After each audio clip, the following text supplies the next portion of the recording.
जय भीम मित्रों। उत्तर प्रदेश की राजनीति में इन दिनों जिस हलचल को महसूस किया जा रहा है, उसकी गूंज सिर्फ लखनऊ या दिल्ली की गलियों तक सीमित नहीं है, बल्कि गांवों, कस्बों और छोटे शहरों तक फैली हुई है। पंचायत चुनाव नजदीक आते ही प्रदेश की राजनीतिक भूमि एक बार फिर नए समीकरणों के जन्म की ओर बढ़ रही है। ऐसे समय में नगीना से सांसद चंद्रशेखर आजाद रावण ने मुजफ्फरनगर में संविधान दिवस के अवसर पर जो शक्ति प्रदर्शन किया, उसने बहुजन राजनीति की धारा को एक नई दिशा दे दी है। साथियों, इस वीडियो को शुरू करने से पहले आपसे एक छोटी सी गुजारिश है कि इस वीडियो को ज्यादा से ज्यादा लोगों तक पहुंचाने में हमारी मदद करें। इसके लिए आप लोग वीडियो को लाइक, शेयर और हमारे YouTube चैनल को सब्सक्राइब करें। इससे वीडियो का एंगेजमेंट बढ़ेगा और YouTube ज्यादा से ज्यादा लोगों तक पहुंचाने में हमारी मदद करेगा। और हां, कमेंट बॉक्स में बताएं कि आप इस वीडियो को कहां से देख रहे हैं। अब चलिए वीडियो को शुरू करते हैं। मुजफ्फरनगर की ऐतिहासिक रैली को देखने वाला हर व्यक्ति समझ रहा था कि यह कोई सामान्य भीड़ नहीं, बल्कि आने वाले राजनीतिक संघर्ष का संकेत है। सुबह से ही सड़कों पर उमड़ती भीड़, गांवों से ट्रैक्टरों पर आते लोग, नौजवानों का उत्साह, महिलाओं का बढ़ता सहभाग, सबने उस मैदान को एक विशाल समुंदर में बदल दिया, जहां हर चेहरे पर उम्मीद थी और हर आवाज में एक नया आत्मविश्वास। जब चंद्रशेखर आजाद मंच पर पहुंचे तो मंच की ओर उठे हाथ और आवाजें एक ही नारा दोहरा रही थीं, जय भीम, जय संविधान। यह नारा सिर्फ एक राजनीतिक नारा नहीं था, बल्कि उस चेतना का प्रतीक था जिसे आजाद पिछले कई वर्षों से जमीन पर उतारने की कोशिश करते आ रहे हैं। भीड़ को संबोधित करते हुए उन्होंने सबसे पहले संविधान की शपथ दिलाई, एक ऐसी शपथ जिसमें समानता, न्याय और स्वतंत्रता का वादा था। संविधान दिवस के मंच से दिया गया यह संदेश सिर्फ एक सांकेतिक कार्य नहीं था, यह बहुजन समाज के भीतर नए आत्मसम्मान और अधिकार चेतना का पुनर्जागरण था। लेकिन रैली का सबसे बड़ा क्षण तब आया जब उन्होंने बहुजन समाज और अपने समर्थकों के सामने एक ऐतिहासिक ऐलान किया। उन्होंने घोषणा की कि वे पूरे उत्तर प्रदेश में एक विशाल बहुजन पदयात्रा निकालेंगे, जिसकी शुरुआत 1 जनवरी के बाद की जाएगी। यह घोषणा किसी सामान्य राजनीतिक बयान की तरह नहीं थी, यह एक आंदोलन का संकल्प था जो आने वाले महीनों में प्रदेश की राजनीति को दिशा देने वाला है। चंद्रशेखर आजाद ने साफ कहा कि यह पदयात्रा निजी क्षेत्र में SC/ST आरक्षण लागू कराने के समर्थन में होगी।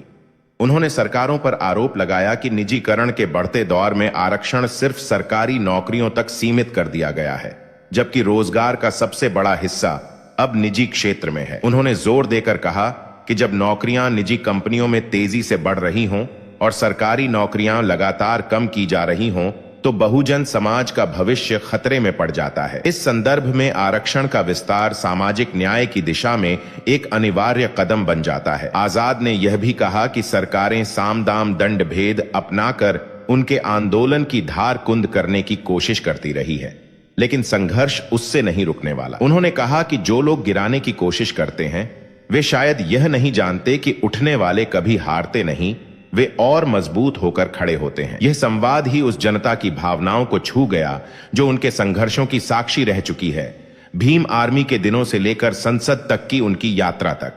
इस यात्रा में आजाद समाज पार्टी और भीम आर्मी के शीर्ष पदाधिकारी भी शामिल रहेंगे। मुजफ्फरनगर के मंच से ही यह साफ हो गया था कि यह पदयात्रा सिर्फ एक प्रतीक नहीं, बल्कि एक सुव्यवस्थित और रणनीतिक राजनीतिक अभियान होगी। पंचायत चुनाव करीब हैं और चंद्रशेखर की यह सक्रियता राजनीतिक दलों में बेचैनी पैदा कर रही है। परंपरागत राजनीतिक दल जानते हैं कि बहुजन समाज का एक बड़ा वर्ग इस समय अपने नए नेतृत्व की तलाश में है। चंद्रशेखर की संघर्षशील छवि और जमीनी संपर्क उन्हें उस विकल्प के रूप में स्थापित कर रही है। यात्रा के दौरान चंद्रशेखर खुद जनता के बीच जाएंगे, संवाद करेंगे, उनकी समस्याएं सुनेंगे और निजी क्षेत्र में आरक्षण को एक बड़े आंदोलन में बदलने की कोशिश करेंगे। यह वह सवाल है जिसे लंबे समय से बहुजन समाज उठा रहा है, लेकिन मुख्य धारा की राजनीति इस पर मौन रही है। आजाद ने इसे आंदोलन का केंद्र बनाकर राजनीतिक विमर्श को फिर से सामाजिक न्याय की ओर मोड़ने की कोशिश की है। मुजफ्फरनगर की रैली ने ठीक उसी क्षण यह भी संदेश दिया कि यह बदलाव आने वाला नहीं, बल्कि शुरू हो चुका है। मंच से आजाद ने सरकारों को चेतावनी देते हुए कहा कि आवाजें दबने वाली नहीं हैं। उन्होंने कहा कि दिल्ली और लखनऊ दोनों सुन लें, दबाव बनाकर आवाज नहीं दबाई जाएगी। यह चेतावनी केवल सत्ता पक्ष के लिए नहीं थी, बल्कि राजनीतिक विपक्ष के लिए भी संकेत था कि नई राजनीति की हवा अब किसी के आदेश से नहीं रुकने वाली। इस घोषणा और इस रैली का सीधा असर आगामी पंचायत चुनावों में देखा जा सकता है।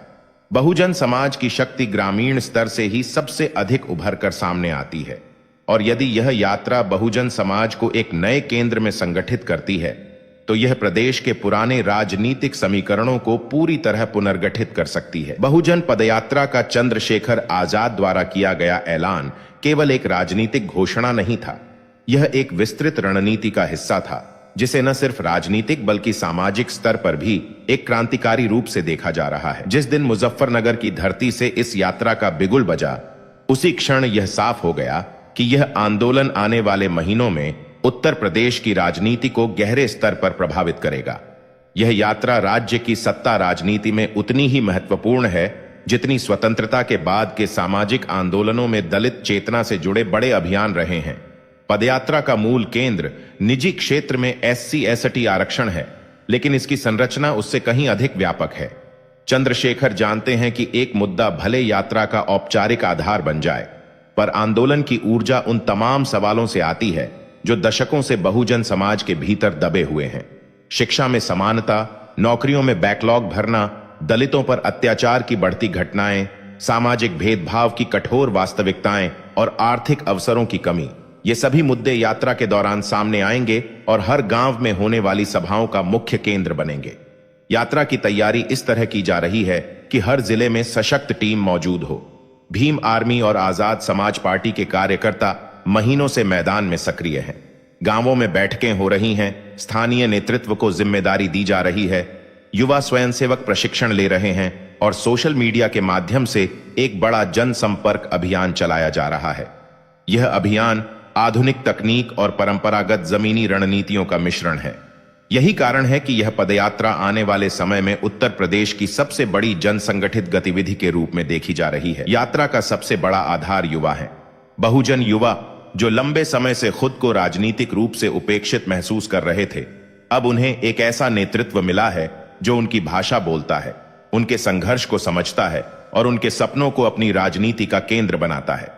चंद्रशेखर आजाद ने पिछले वर्षों में जिस तरीके से छात्र आंदोलनों, सड़क पर संघर्ष और संसद में जनता के सवालों को आवाज दी है, उससे युवाओं में उनके प्रति एक भरोसा बना है कि यह नेतृत्व उनके लिए सिर्फ चुनावी वादा नहीं बल्कि संघर्ष का वास्तविक साथी है। यात्रा के दौरान चंद्रशेखर सिर्फ भाषण देने नहीं जाएंगे बल्कि जनता के साथ संवाद करेंगे। यह संवाद यात्रा का सबसे महत्वपूर्ण हिस्सा बताया जा रहा है। हर जिले में वे किसानों, युवाओं, महिलाओं, मजदूरों, स्थानीय संगठनों, धार्मिक समुदायों और पेशेवर समूहों से मिलेंगे। इनके सवाल सुनकर आगे की रणनीति तय की जाएगी। यह प्रक्रिया राजनीतिक कम और सामाजिक ज्यादा है और यही इस यात्रा को एक सामान्य रैली या रोड शो से अलग करती है। यात्रा का उद्देश्य सिर्फ दिखाना नहीं, समझना और जोड़ना है, और यही उसे एक बड़े जनांदोलन में बदलने की क्षमता देता है। सरकार और प्रशासन के लिए यह यात्रा एक बड़ी चुनौती है। इतनी विशाल जनभागीदारी सुरक्षा और व्यवस्था के लिहाज से तनाव पैदा करेगी। कई जगह अनुमति को लेकर टकराव की संभावना है। प्रशासन यात्रा को सीमित करने या रोकने का प्रयास कर सकता है, लेकिन चंद्रशेखर पहले ही साफ कर चुके हैं कि यात्रा किसी भी परिस्थिति में रुकेगी नहीं। अगर एक रास्ता बंद होगा तो दूसरा निकलेगा। आजाद का यह रवैया उनकी संघर्षशील छवि को और मजबूत करता है और समर्थक भी किसी भी स्थिति के लिए तैयार रहते हैं। राजनीतिक दलों में इस यात्रा को लेकर असहजता बढ़ रही है। दलित और बहुजन वोट बैंक उत्तर प्रदेश की राजनीति की रीढ़ है। अब तक इस वोट को पारंपरिक दल नियंत्रित करते आए हैं, लेकिन चंद्रशेखर का उभरना राजनीतिक शक्तियों के बीच एक नई स्पर्धा पैदा कर रहा है। यात्रा का उद्देश्य सिर्फ वोट हासिल करना नहीं है, लेकिन इसका राजनैतिक असर अनिवार्य है। यह पदयात्रा बहुजन समाज को एक नए केंद्र में संगठित कर सकती है और यही बात सत्ता व विपक्ष दोनों के लिए चिंता का विषय है। आने वाले पंचायत चुनाव इस यात्रा की पहली बड़ी परीक्षा होंगे। पंचायत चुनावों का महत्व इसलिए भी ज्यादा है क्योंकि यह सीधे ग्रामीण समाज की संरचना को प्रभावित करते हैं। यदि बहुजन समाज इस यात्रा के माध्यम से एकजुटता की भावना से उभर कर सामने आता है तो यह चुनावी गणित को पूरी तरह बदल सकता है। जितना अधिक यह यात्रा जमीनी स्तर पर मजबूती से चलती है, उतना ही यह भविष्य की राजनीति को प्रभावित करेगी। बहुजन पदयात्रा का एक सबसे बड़ा परिणाम यह भी माना जा रहा है कि इससे बहुजन राजनीति में दशक भर से चल रही निष्क्रियता खत्म होगी। लंबे समय से कोई ऐसा आंदोलन नहीं था जो बहुजन समुदाय के अधिकारों, सम्मान और राजनीतिक हिस्सेदारी के सवालों को केंद्र में रखकर पूरे राज्य में चलाया गया हो। चंद्रशेखर की यात्रा इस खालीपन को भरने की क्षमता रखती है। यह नए नेतृत्व और नई राजनीति के जन्म की परिस्थितियां तैयार कर सकती है। यह यात्रा सिर्फ एक मार्च नहीं, बल्कि सामाजिक परिवर्तन का प्रयास है। इसका उद्देश्य बहुजन समाज को उसकी राजनीतिक चेतना, आधिकारिक समझ और सामूहिक शक्ति का एहसास दिलाना है। चंद्रशेखर आजाद ने जिस ऊर्जा, जिस साहस और जिस स्पष्टता से यह घोषणा की है, उसने यह स्पष्ट कर दिया है कि वे भविष्य की राजनीति में निर्णायक भूमिका निभाने के लिए पूरी तरह तैयार हैं। चंद्रशेखर आजाद रावण की बहुजन पदयात्रा का राजनीतिक महत्व अब किसी एक कार्यक्रम या रैली की सीमा से बाहर निकल चुका है। यह यात्रा एक ऐसे दौर में शुरू हो रही है जब उत्तर प्रदेश में सत्ता से लेकर समाज तक कई स्तरों पर असंतुलन दिखाई देता है। आर्थिक असमानता बढ़ी है, रोजगार के अवसर घटे हैं, सामाजिक न्याय की आवाजें कमजोर पड़ी हैं और लोकतंत्र की बुनियादी संरचनाएं चुनौती के दौर से गुजर रही हैं। इसी बीच चंद्रशेखर की यात्रा एक ऐसे हस्तक्षेप के रूप में सामने आ रही है जो न केवल इन असंतुलनों को उजागर करेगी, बल्कि एक वैकल्पिक राजनीतिक व सामाजिक रास्ता भी प्रस्तुत करेगी। पदयात्रा का रोड मैप बहुत सोचा समझा और रणनीतिक तरीके से तैयार किया गया है। यात्रा की शुरुआत पश्चिमी उत्तर प्रदेश से मानी जा रही है, जहां मुजफ्फरनगर, सहारनपुर, शामली और बागपत जैसे जिलों में बहुजन चेतना का मजबूत आधार मौजूद है।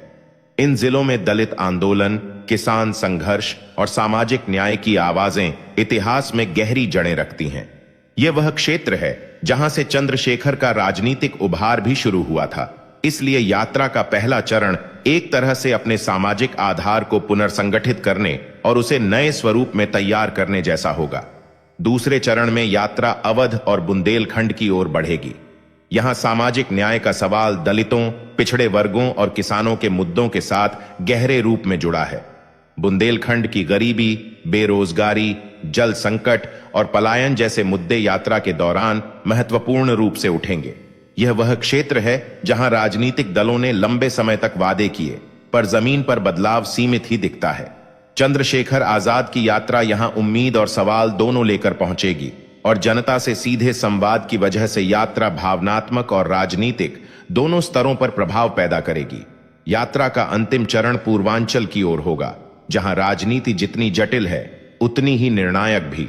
बनारस, आजमगढ़, जौनपुर, गोरखपुर, मऊ, देवरिया और बलिया जैसे जिलों में यात्रा का पड़ाव बहुजन पहचान और सामाजिक सम्मान के मुद्दों को केंद्र में रखेगा। यह क्षेत्र सत्ता के समीकरणों को तय करता है और यदि बहुजन समुदाय यहां एकजुट होता है तो प्रदेश की राजनीति में गहरे परिवर्तन की नींव रखी जा सकती है। यह यात्रा एक व्यापक जनसंपर्क कार्यक्रम भी है। हर जिले में सभाएं होंगी, गांव-गांव में छोटे जनसंवाद होंगे, स्थानीय नेताओं को मंच मिलेगा और युवाओं व महिलाओं की भागीदारी को प्राथमिकता दी जाएगी। यात्रा में हर जिले के ऐतिहासिक स्थलों का भी दौरा किया जाएगा जहां पहले सामाजिक न्याय से जुड़े संघर्ष हुए हैं, जैसे गुरु रविदास की स्थली, आम्बेडकर से जुड़ी स्मृतियां और स्थानीय आंदोलनकारियों की विरासत।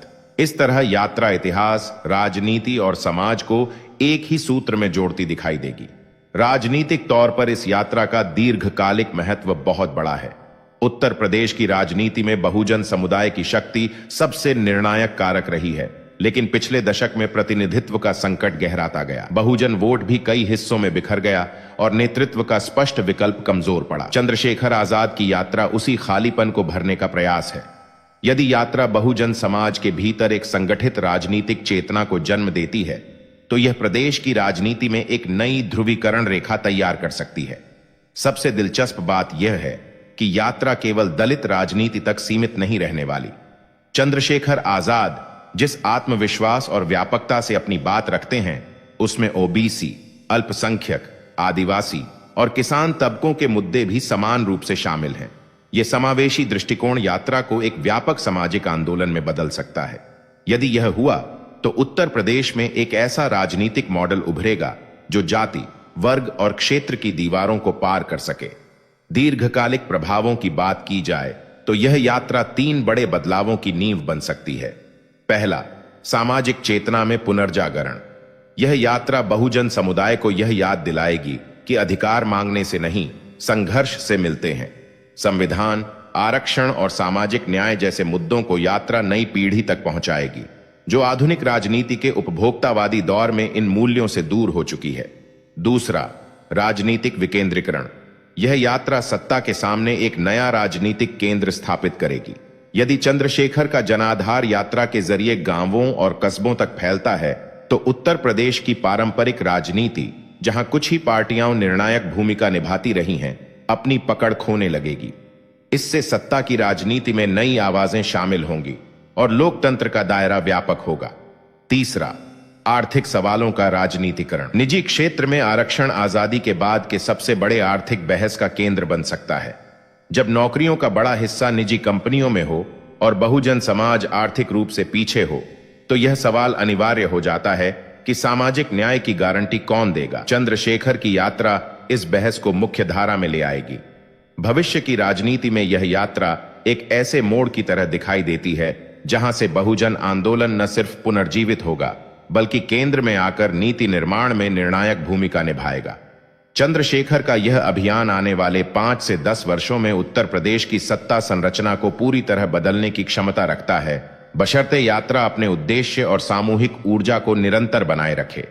इस यात्रा की सफलता अंततः जनता के विश्वास और भागीदारी पर निर्भर होगी। लेकिन मुजफ्फरनगर में जिस तरह लाखों लोगों का सैलाब उमड़ा, उससे यह साफ है कि जनता बदलाव के लिए तैयार है। अब यह यात्रा केवल चंद्रशेखर आजाद की नहीं रही, यह बहुजन समाज की नई राजनीतिक यात्रा बन रही है, जो आने वाले समय में उत्तर प्रदेश के इतिहास को नए अध्याय लिखने की दिशा में ले जाएगी। दोस्तों, आज की वीडियो में बस इतना ही। यदि आपने अभी तक हमारे YouTube चैनल को सब्सक्राइब नहीं किया है, तो चैनल को सब्सक्राइब करें, वीडियो को लाइक और शेयर करें। वीडियो को पूरा देखने के लिए आपका बहुत बहुत आभार।